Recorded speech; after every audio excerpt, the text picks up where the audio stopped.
Are you ready to beat podcast burnout and set realistic expectations for your show that leave you feeling excited and ready to podcast? Of course, that is part of the cure for pod fade. And our guest today, the one, the only, Dave Jackson. If you don't know who he is, School of Podcasting, he is one of the OGs in the industry. Like, we're talking 2005 is when he got started. And we're talking about how to be relevant, how to be entertaining, and how to keep your listeners coming back so that you beat that burnout and you really get to see your legacy built. So are you ready? Let's go.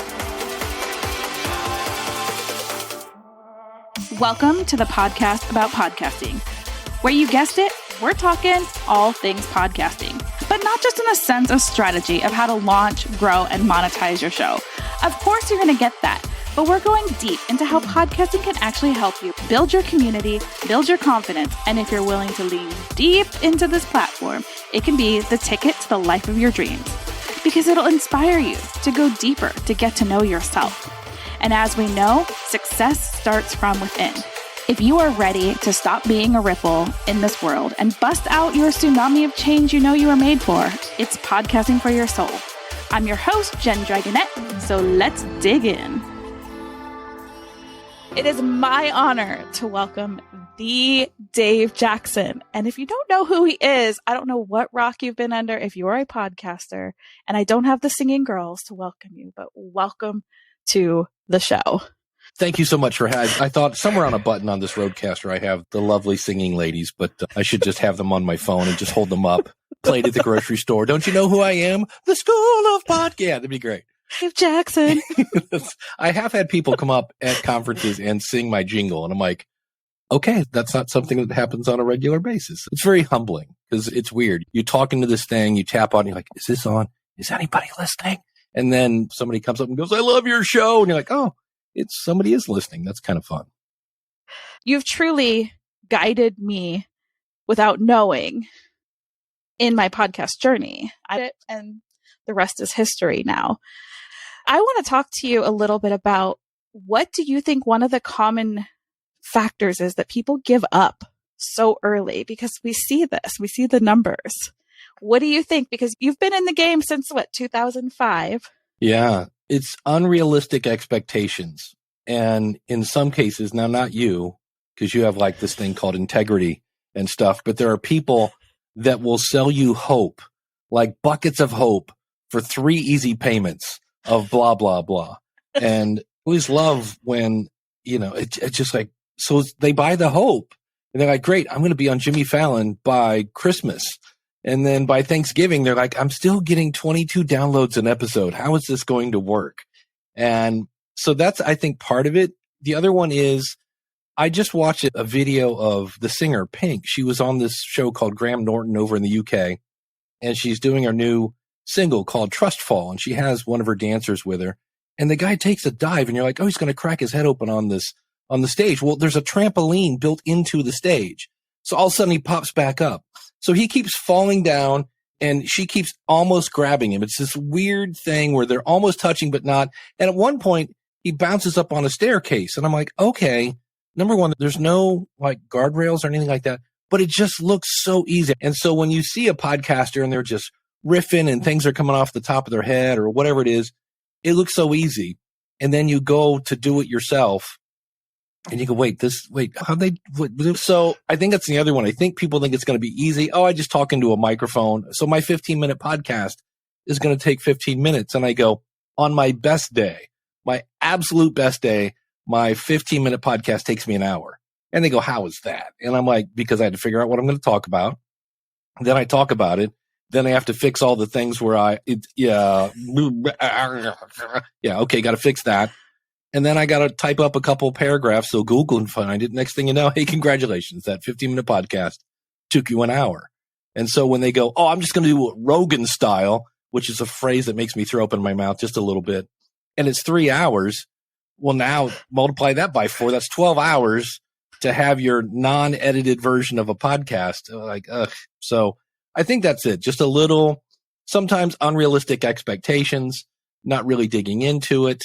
And then the other thing is that when I see that, I go, boy, that's a tough road, is when I do the interesting show where I interview interesting people who have interesting stories. And I always go, so that you can what? Oh, it's inspirational. And I'm like, okay, that's a horrible idea, but it's not like the running podcast that you can go, oh, our sponsor today is Jim's Shoes. Nothing really, I can't sell you a can of inspiration. That's one that sometimes can work if you're a coach, because it's a life coach and you're talking people through things. But sometimes I feel like people need to niche down just a little more. And they don't, which again, they don't understand. They're looking for the biggest audience. But what you end up with is a smaller audience that's more rabid. They're like, oh my gosh, I thought this show was only for me. And that's sometimes a step that people miss. And then the other one, my favorite one, pull Dave Jackson's string and he will probably say this. Mom is not going to give you an honest review of your show. She's just not. So when you ask mom and she goes, look at you. Look at, and your microphone. You're so professional. Oh my goodness. Notice mom isn't talking about your content. She's talking about your gear because mom doesn't want to say, oh, it was horrible. You kept talking about French toast recipes and it was supposed to be about business. My favorite friends are people that have actually said negative things or they've helped me. I went to a podcast movement and Steve Stewart is a friend of mine and he said, hey, can I I'm like, what's up? And he goes, are you open to like any suggestions? I go, dude, my background's in teaching. Constant improvement is cut me and I will bleed constant improvement. He goes, there are times when you're explaining things and he goes, and the curmudgeon is coming out a little more than usual, meaning I'm sounding a little grumpy, maybe not as compassionate as I should be. And I was like, dude, thank you so much. I would love, it sounds weird, as much as we don't like to be criticized. I love honest feedback because I can fix that. Whereas when you have a bad podcast, it's so easy to go, oh, hold on, swipe left and delete. There's no spam in podcasting. And so it's got to be good. And I think that's a step that a lot of people sometimes miss because who wants to spend 14 hours on a podcast to let your friends rip it to shreds? I get that. Realize not everything was bad, but that one part in the middle where you did the fake commercial that you thought was hilarious. Yeah, maybe not so much. Another common mistake is the one you do with your friend that you've known forever. And all of a sudden somebody says orange Gatorade and they go, did you say orange? Orange Gatorade. Meanwhile, the audience is going, orange Gatorade? What's so funny about orange Gatorade? Yeah. So don't do that. The curse of knowledge. Right. So that was a very long answer. I loved it though. There were so many like real time examples that I feel like if I could go back to listen to some of the podcasts I've listened to, or even sadly my own podcasts, that I've made those mistakes. And man, that honest feedback, I need more people like that in my life. I had somebody at Podcast Movement and they said, I love your show. I'm like, great. I go, what do you want me to talk about? And they're like, I'm not really sure. And I go, what do you want me to not do? And of course they always like, and this is where it's fun. You have to shut up and create an awkward pause. And if it gets awkward enough, they finally said, there are times when you play the same ad over and over and over. And I'm like, that's great feedback. Thank you. I'll start changing those on a weekly basis kind of thing. Because you want to know. I can't fix what I don't know about. And it's weird when you go, so what should I quit doing? And there's just this awkward pause. And finally sometimes they go, oh, if I think of something, I'll tell you because they'll bail out. But I mean, to me, it's a one person focus group and it's fun. So not that I'm always looking for people like, oh, Dave, I want to find you and tell you how bad you are, but I want to know what I'm doing good so I can do more of that. And if there's anything that's annoying people, maybe I shouldn't do that anymore. So let's talk about this for a minute because you're talking about good content. And I know you've listened to my show. What's one thing that you think that we could improve here on Cure for Pod Fade? Oh, I thought you were going to ask me what was good. The thing I loved about it is you talk to one person. I think you might say, hey, guys, that's a pet peeve of mine. That's a YouTube thing because I like to talk to one person. I'm like, thank you so much for tuning in. But that's a Dave thing. You're allowed to say, hey, guys. At the end, your call to action, I remember thinking it was like there was a point where I got it, like you said, because I'm going to help you do this and that and blah. And I was like, good. And then you're like, and also you can do this. And it was like a real long, like when people say, there's a show I just listened to. I forget the name of it. And they actually say it. Here are the 5 calls to action. And I go, do you really think by the time you get to 3, they're going to remember what 1 was? And one of them was, of course, and this is a pet peeve of mine, rate and review us. It helps us get found. And I just scream in my car, no, it doesn't. It's social proof. You know what else is a social proof? A really large email list. Much better call to action. But I just remember there was something you did at the end. And I think you were singing the praises of podcasting. And you were like, it does this and does that, and you'll be this and you'll be found and you'll find your inner voice and you will do this and that. And I was like, okay, I got it. Podcasting's great. But it wasn't like and about the time I thought, okay, you were done. And then you drop the mic and you're on. But other than that, I didn't really hear, there was nothing that made me cringe, because otherwise I would have, that's enough of that. There was a podcast about podcasting, and they used the phrase getting into new and noteworthy. And this was like back in December. They said, get into new and noteworthy, and you only have 8 weeks to get into new and noteworthy. And I was like, wow, somebody has not done their homework. And I instantly swipe left, because everything else they said, I'm like, nope, that's such bad. That was great in 2000, whatever, 9, something like that. But it hasn't been true for a long time. It's been proven wrong multiple times. And I was just like, I don't know where they're getting their information from, but I don't trust you anymore, because I know that's my next newsletter. I'm putting out the fact that everybody's into ChatGPT, and ChatGPT said Adam Curry was very active in podcasting, which is not a lie. He is.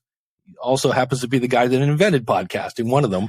And I was like, so I just said, you might want to be, it also said he hosted the show 120 Minutes on MTV, which he never did.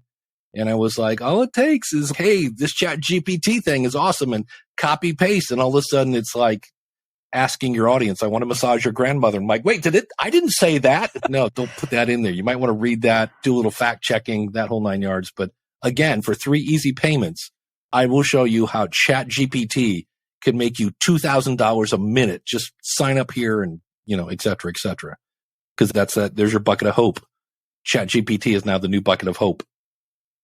Ooh, I haven't looked at it that way, but I have seen it run. All AI seems to be, I use AI, but in a totally different way than copy and paste. Well, some of the new ones, there's Capsho, there's Swell AI, there's Podmeo, and now I just heard of Pod Squeeze. They all kind of do the same thing. And what I don't mind about those is they're actually using your words as opposed to ChatGPT, which is using the internet, because everything on the internet is true. So now they're using your own words. Those I don't mind as much, because it's actually using your words, and you can read that and go, oh, that kind of sounds like me. Well, duh, because it's coming from you. So those I don't mind. It's the ones that are just scouring the internet, and I like to brainstorm with those. I just did an episode about overwhelm in podcasting because I heard some people mention it. And so I went into ChatGPT and I'm like, what is overwhelm? And it gave me a list. I'm like, what causes it? And I already had my own outline, but I was like, oh, you know what? I never thought of that. That's another one. So I use that stuff. As my buddy Daniel J. Lewis from the Audacity to Podcast had a great line. He goes, it's an assistant, not an employee. And I was like, that's a good way of looking at that. Yeah. So it's because all that stuff, you need a little human there to kind of go, nah, that's not really true. Or for me, it was just like, oh, and it would give me a point. And then what Chat GPT can't do is tell a story about you that's going to make your audience feel like they know you. And so I was like, ooh, that's a good point. And so I told the story about my last semester when I got my first degree. I was running a house and all sorts of stuff. I had way too much stuff on my plate. And I took more credit hours at college than I ever had. And I said, I'm either going to graduate or die. One of the two. Total overwhelm. So that gives your audience a little insight. So I'm still talking about overwhelm, but I'm sharing a little bit about me and how I overcame it and blah, blah, blah, and that whole 9 yards. Anytime you can share a story to make a point, do that, because that's that whole know part of the know, like, and trust. When you can publish on a regular basis, they trust you because, gosh, she's there every Wednesday. And then if you give them good content, they should like you because, well, it's good content. So there's the trifecta. And if you're a coach, why you don't have a podcast is one of the largest mysteries in the world. And just keep in mind, like, you started your podcast in one day. How many years have you been doing this now? 3. There you go. Has anybody punched you in the face yet? No. I always tell people, A, nobody's going to punch you in the face. B, you're not going to sound stupid unless you publish something where you sounded stupid. I don't know. Edit. I edit out a ton of me out of my episodes if I do an interview, because a lot of times somebody would be like, Dave, and my favorite color is green because yellow and blue make green. And I'll go, yellow and blue are my favorite color. And like, you know what? We don't need that. Like, the guest said something. It was pretty easy to understand. We don't need Dave going, yep, me too. It's like, okay, let's get that out and move on to the next question. So I edit a lot of me out. And if you haven't found out already, I'm a little zigzaggy. So there are times when I go, yeah, let's take that zag out of there. Let's see if we can make it sound like Dave is almost focused. And that's the joy of editing. My little bumper sticker was Mount Rushmore at one point was a pile of rocks. And then somebody did some editing. There are newspaper editors. There are book editors. There are movie editors, magazine editors. But you don't need to edit your show? Okay, yeah, sure. Yeah. I think one of the core things that you keep bringing up is going back to, if you want listeners, you've got to have good content. I think that is so important. Well, this is a weird Dave thing that you don't have to do this, but Dave does. I always listen to the question if I'm doing an interview. And then the first thing I do is I listen to the answer and I ask myself, did they answer the question I asked? Because you might say, hey, Dave, what's your favorite color? And I go, it's about 7:15. Okay, I gave you an answer, but I didn't answer the question. So that's that. And you'll get that with some people that get interviewed a lot, because you just ask them a question, they pull their string and they're like, well, back in 1992, like they go into their whole story. You're like, I really just wanted to know what your website was, but thanks. So that's that. And then if they do answer the question, did it bring value? So a lot of times if I ask somebody, hey, did you ever run into something where this was like this or that? And if they go, yeah, I've never done that. I'm like, okay, does that help my audience? Because they might go, ooh, I don't do this all the time. But if I go, no, that's zero, like it's gone. It's out there. I've had interviews where about 20 minutes in, you find this giant pile of gold and you're like, oh man, my audience has to sit here for 20 minutes to get to this stuff. No, they don't. I can put that question and answer right at the front. And as long as I'm not making somebody say something they didn't say, I can change how the questions went. So yeah, editing can really polish things up. And I don't know how long I've been doing it now. It's probably 5 years. I started putting bloopers at the end where my mouth just decided not to work. And I had so many people like, I thought you were perfect. And I'm like, no, not at all. Not even close. Sorry. And editing is fun. It's not fun. It's time consuming. And I always say it's like a seesaw, because if you do no planning, you're going to be doing some editing. And if you do a lot more planning, well, you're going to do a lot less editing because you knew where you were going. And so there's no right or wrong answer. But I just know, I know too many radio people that want to bang their head against the wall every time somebody says, oh, I don't edit, I want to keep it real. And I'm like, So for me, you mentioned about a good podcast, and my little bumper sticker answer is you should make people laugh, cry, think, groan, educate, or entertain. And if you can do more than one of those at a time, so if I'm being educated while you're making me laugh, or if you're making me cry because I'm now learning something new or whatever, now we're on to something. And if you can't do any of those, there is a word for that. It's called boring. And so when I remember I was listening to Mark Maron, and he was interviewing another comedian, and it was probably like 10 minutes in, and they're talking about the good old days. I don't remember any of this stuff. I don't really care. And I'm like, I am bored. I'm like, why am I listening to this? And it was like, oh, they're celebrities, so this must be good. And I was like, and I just hit stop, swipe left, delete. Okay, let's go find something else. Have you heard the thing about the goldfish and the attention span? Humans have the attention span of a goldfish. And I did an episode on this. I did the research. That is not actually true. It was like mentioned in a report. It's like a footnote of something. And it's absolutely not true. But if it keeps getting repeated, we believe that. And I go, look, if we have the attention span of a goldfish, like 7 seconds, why does the word binge exist? Right? And I'm like, it's not that we have a short attention span. If anything, we have a better understanding of when someone is going to waste our time. So when I hit a podcast and they're like, hey, welcome to the Dave Jackson Power Hour.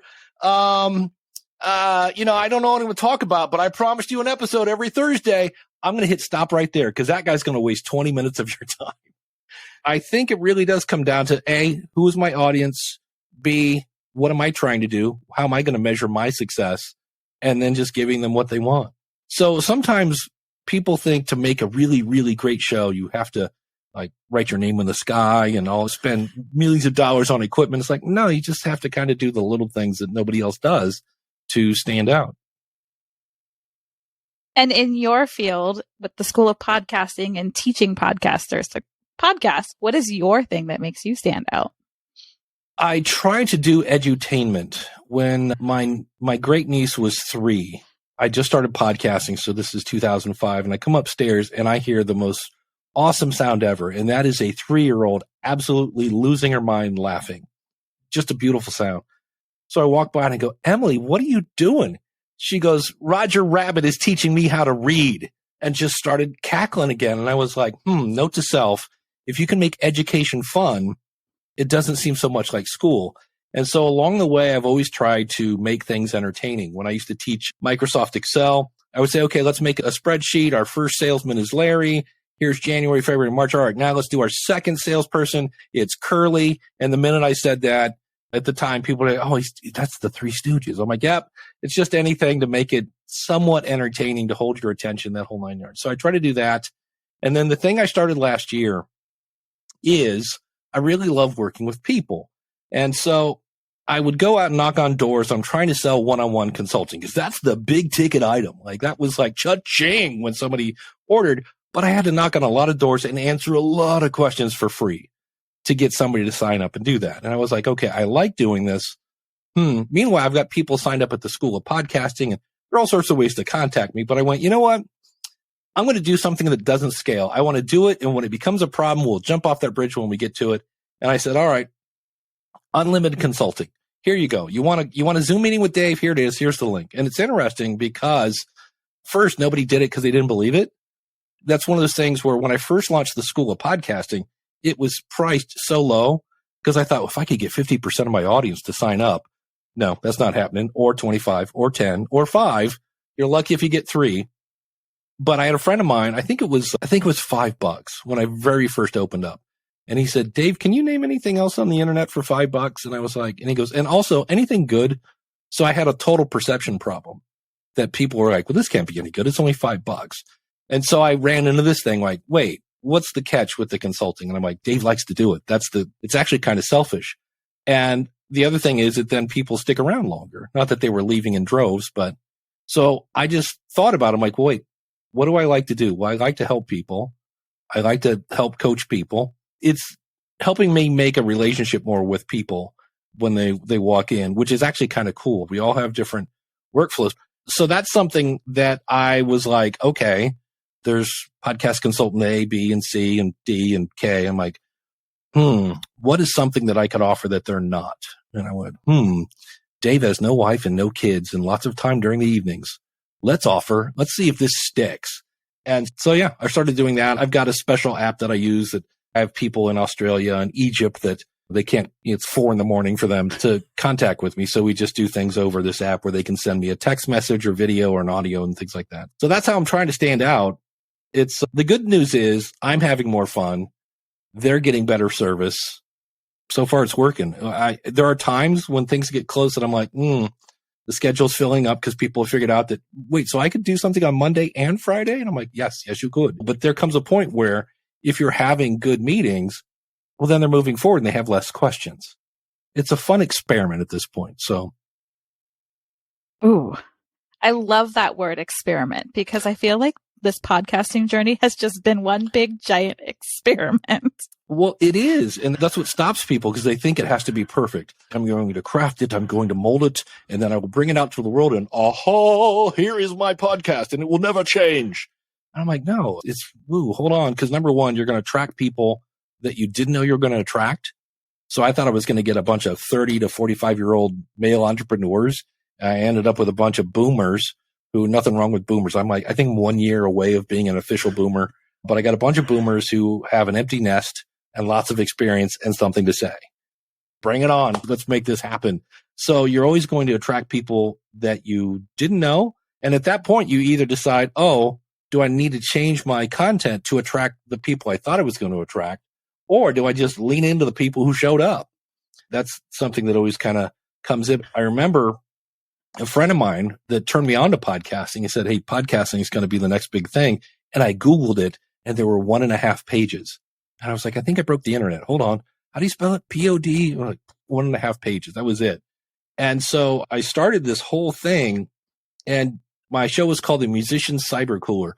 Because back in the day in 2005, we called it cyberspace. It wasn't the internet. And then cyberspace became synonymous with cyber sex. And I was like, oh, hold on. We don't want to be the Musician Cyber Cooler because everybody goes cyber sex cooler. Like, no.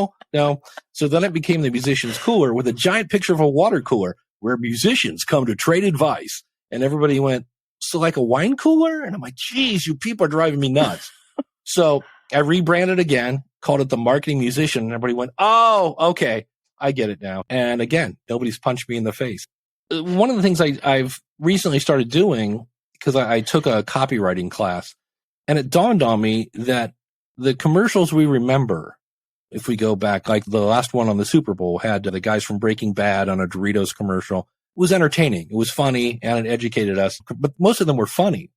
And so I hear so many podcasters like, well, I'll be back. I got to play an ad here. Hold on. And I'm like, well, number one, I'm sure the sponsor appreciates the fact that you're treating them like the plague.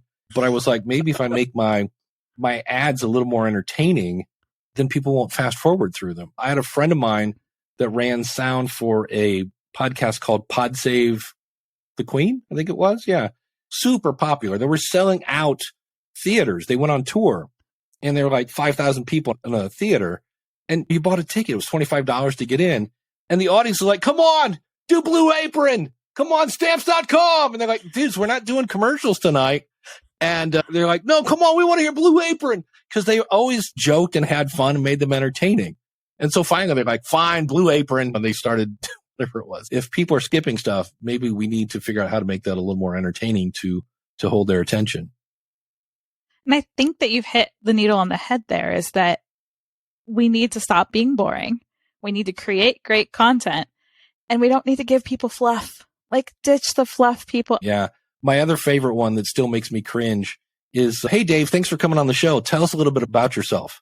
And I always go, where do you want me to, like, okay, I was born in Akron, Ohio. I was a paper boy when I was 13. Like, what part of this applies to your audience? But if you say, so what made you decide to get into podcasting? Okay, now that's relevant. But that to me, and maybe it's just my inner curmudgeon. When I hear the old, so tell us a little bit about yourself, I'm like, oh, somebody didn't do their homework. They have no idea who they're talking to. And they're now searching for something to talk about, which is fine as that happens, right? When you finally find the thing to talk about, everything before then, you just cut out. That's it. It's fine. You'll be good. Yeah. I had somebody ask me that the other day, and my response was, I'm a land mermaid, connector of humans. Let me tell you, the facial expression when that came out, I was like, all right, where are you going? Come on, bring it. Well, my other fun one is the person that has, like, they're like, okay, I'm ready to do my interview. I've got my questions. And you sit there and you answer a question and you're like, and then the guest didn't show up and I hired a hitman and had him killed. And they go, great. Tell us about your aha moment. And I'm like, oh my God, you're not listening to a thing I said. Because they should say, wait, what? You hired a hitman? No, they're just on to the next question. Or they'll go, can I ask you this? And I'm like, do you say that in a conversation? Or you're like, hey, best friend, can I ask you this? Would you like to go to McDonald's or Arby's tonight? No, you just ask the question. So again, the inner curmudgeon starts to come out. I love that. And I love to know what brings that out, because again, we're talking about making great content, curing that pod fade. And if nobody's listening because it's boring, you're asking about whatever these things are. Right. That's where the podcasts fail. That's where, what do we have? Like 4 million plus index podcasts. How many are active nowadays? I don't even know. It's like 250,000. It is not a high percentage, whatever it is. But yeah. And that's just, again, why am I doing this? Well, what does that have to do with anything? Well, if my goal is to position myself, maybe I'm a coach and I want to position myself as an expert. Well, I'm going to do maybe a 15, 20 minute podcast on one subject, kind of like what you do. And then look at me, look at what I know. But if the goal is I want to keep my brand in front of people, I have a one show I remember. I don't remember the name of the show, but I do remember the sponsor because it was brought to you by the Association of Christian Athletes. And it was always like 2 minutes long. It was like a daily show. Every day it'd be like, do you know carrots are good for you? And then they'd be like, but carrots are good. They have this and that and blah, blah, blah. And brought to you by the Association of Christian Athletes. So I don't remember what the name of the show was. And then the Association of Christian Athletes. So their goal was to keep their brand in front of people so that they remembered their brand. So when they're like, I need to go do something athletic in a churchy kind of way. Oh, I know. So that's another reason of, okay, this is what I want to do. This is the goal. Okay, the best way to do that is to do this. If I want to grow my network, okay, I'm going to do an interview show. If I want to grow my influence, I'm going to do a solo show and talk to my invisible buddy across the desk. So that why really comes into play.